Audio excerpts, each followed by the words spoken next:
press the bell icon on the YouTube app and never miss another update.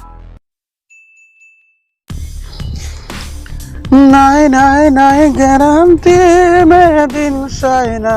koneng medin China full guarantee দিব নোৱাৰো corona নহব গাইছ corona নহব so গাইছ গান এটা অলপ গুনগুনাইছো ঘৰতে আছো যেতিয়া অলপ এণ্টাৰটেইনমেণ্ট কৰিবলৈ মন যায় দিয়া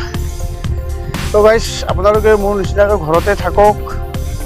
নিজৰ লগতে আনৰ জীৱন বচাওক লকডাউন হৈ থাকক মানে কৈ আছে ঘৰত থাকি পেলাই বৰ বৰিং হৈছো আৰু ইয়াৰ বৰিংটো হ'ব নালাগে ন সদায় আমি কিমানো দৌৰি থাকিম ভগৱানে যেতিয়া এই সময়খন ঘৰতে ৰেষ্ট ল'ব দিছে ৰেষ্ট লোৱাই ভাল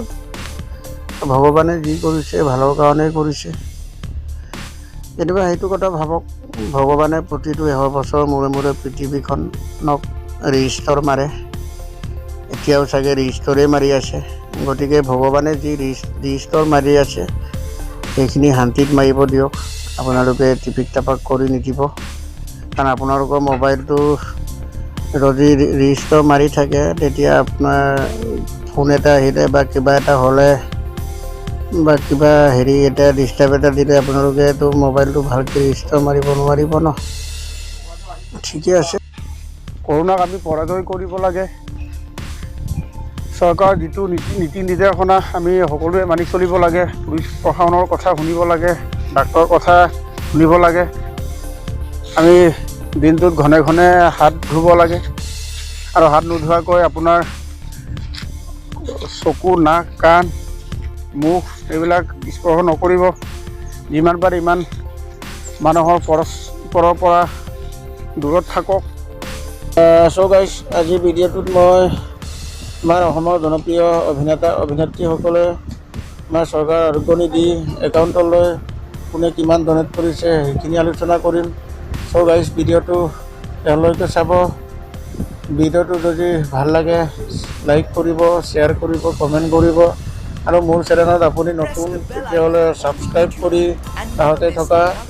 বেল আইকনটো টিপিব যাতে নেকি মই আগন্তুক দিনত আপলোড দিয়া ভিডিঅ'সমূহৰ ন'টিফিকেশ্যন আপোনাৰ মোবাইলত পোনপ্ৰথমে যায় চ' গাইছ আমি পোনপ্ৰথমে আহিছোঁ আমাৰ সকলোৰে মাজত ৰত্নাকৰ ৰূপে পৰিচিত অসমৰ জনপ্ৰিয় অভিনেতা যতীন বৰা ডাঙৰীয়াৰ কথা যতীন বৰা ডাঙৰীয়াই আমাৰ অসমৰ আৰোগ্য নিধিলৈ 1 লাখ টকা দান বৰঙণি হিচাপে আগবঢ়াইছে মই যতীন বৰা বৰ্তমান ভাৰতৰ যিটো জটিল পৰিস্থিতি এই পৰিস্থিতি মোকাবিলা কৰিবৰ কাৰণে আমাৰ ৰাজ্য চৰকাৰে যিখিনি পদক্ষেপ হাতত লৈছে সঁচা প্ৰশংসনীয় মই অভিনেতা হিচাপে ৰাজ্য চৰকাৰক সামান্য হ'লে এটা অনুদান আগবঢ়াইছোঁ 1 লাখ টকাৰ এটা অনুদান আগবঢ়াইছোঁ আৰোগ্য নীতি আৰু মুখ্যমন্ত্ৰী সাহায্য পুঁজিলৈ মই অসমবাসী ৰাইজক এটাই অনুৰোধ কৰোঁ যোনেই পাৰে যিমান পাৰে নিজৰ সাধ্য অনুযায়ী ৰাজ্য চৰকাৰে অনুদান আগবঢ়াওক যাতে আমি এই জটিল পৰিস্থিতি মোকাবিলা কৰিব পাৰোঁ আকৌ অনুৰোধ কৰিছোঁ অসমবাসী ৰাইজক আপোনালোকে ঘৰতে থাকক সুৰক্ষিত হৈ থাকক দ্বিতীয়তে আহিছোঁ আমাৰ নৱপ্ৰজন্মৰ হাতচুপ জুবিন গাৰ্গ মুম্বাইৰ পৰাই অসমৰ ৰিলিফ ফাণ্ডলৈ 1 লাখ টকা আগবঢ়াইছে গতিকে জুবিন দালৈ আমি অশেষ ধন্যবাদ জ্ঞাপন কৰিছোঁ আপুনি সুদূৰ মুম্বাইত থাকিও অসমৰ জনসাধাৰণৰ কথা চিন্তা কৰি আপুনি যিখিনি সহায় সহযোগিতা আগবঢ়াইছে সেইটো আমি কেতিয়াও পাহৰিব নোৱাৰোঁ চ' গাইছ আমি জুবিন গাৰ্গৰ এই ভিডিঅ' ক্লিপটো উপভোগ কৰোঁ চৰকাৰে যি কাৰ্যসূচী হাতত লৈছে তাত সহায় কৰক সহযোগ কৰক ময়ো মোৰ ফালৰ পৰা কাইলৈৰ ভিতৰত মই চিফ মিনিষ্টাৰ্ছ ৰিলিফ ফাণ্ডলৈ 1 লাখ টকা আপোনালোকৰ বাবে পঠাইছোঁ আপোনালোকৰ কাৰণে যদি অকণমান কিবা কৰিব পাৰোঁ তাৰ কাৰণে মই নিজকে সৌভাগ্যৱান বুলি ভাবিছোঁ তৃতীয়তে আহিছোঁ অসমৰ জনপ্ৰিয় অভিনেত্ৰী আইমী বৰুৱা ডাঙৰীয়ানীয়ে CM ৰিলিফ ফাণ্ডলৈ 1 লাখ টকা আগবঢ়াই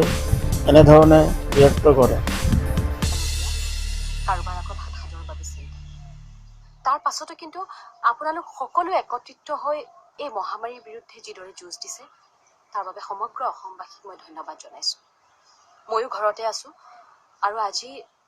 ব্যক্তিগত ফালৰ পৰা 1 লাখ টকা অসম আৰোগ্য নিধিক অনুদান হিচাপে আগবঢ়াইছোঁ। এই টকাকেইটাই যদি কাৰোবাক অকণমানো সহায় কৰে মই নিজকে ধন্য মানিম। আপোনালোক সকলোকে অনুৰোধ কৰিছোঁ, আহক আমি যোনেই যিদৰে পাৰোঁ যাৰ প্ৰয়োজন আছে তেওঁলোকক সহায় কৰিম। ধন্যবাদ। কাজিৰঙা বৰ ধুনীয়া, একোৰে নাই তুলনা, তাতোতকৈ তুমি ধুনীয়া, কেঁচা সোণৰ টুকুৰা। আদাইৰ গানটো মনত আছেনে?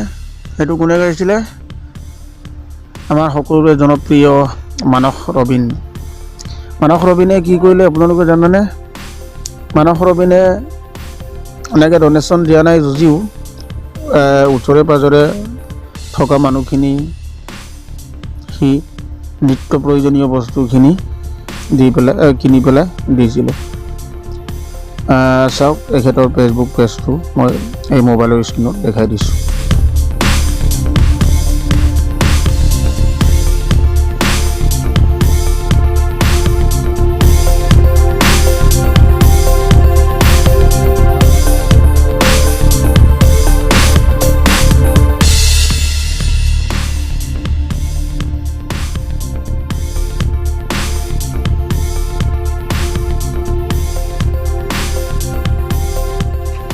চ' গাইজ আজি ভিডিঅ'টো ইমানখিনিয়ে আছিলে। মই পৰৱৰ্তী সময়ত আৰু কোনে কিমান ডনেট কৰিব সেইখিনি আপোনালোকলৈ আগবঢ়াবলৈ চেষ্টা কৰিম। চ' গাইজ এই ভিডিঅ'টোৰ যোগেদি আপোনালোকলৈ এটাই অনুৰোধ কৰিছোঁ, আপোনালোকে যিমান পাৰে ইমান ডনেট কৰক। অসমৰ ৰাইজৰ স্বাৰ্থত আপোনালোকে অসম চৰকাৰক সহযোগ কৰক আৰু আমাৰ অসম ৰাজ্যখনক এখন কৰোণামুক্ত ৰাজ্য গঢ় দিয়াত আমি সকলোৱে সহযোগ কৰি পেলাই আমি কৰোণামুক্ত অসম আমি গঢ়িমেই বুলি প্ৰতিজ্ঞা কৰক আৰু কৰোণা ভাইৰাছক আমি পৰাজয় কৰিমেই। চ' গাইজ আজি ভিডিঅ'টো ইমানতে সামৰিছোঁ। চ' গাইজ ভিডিঅ'টো যদি ভাল লাগে লাইক কৰিব, শ্বেয়াৰ কৰিব, কমেণ্ট কৰিব আৰু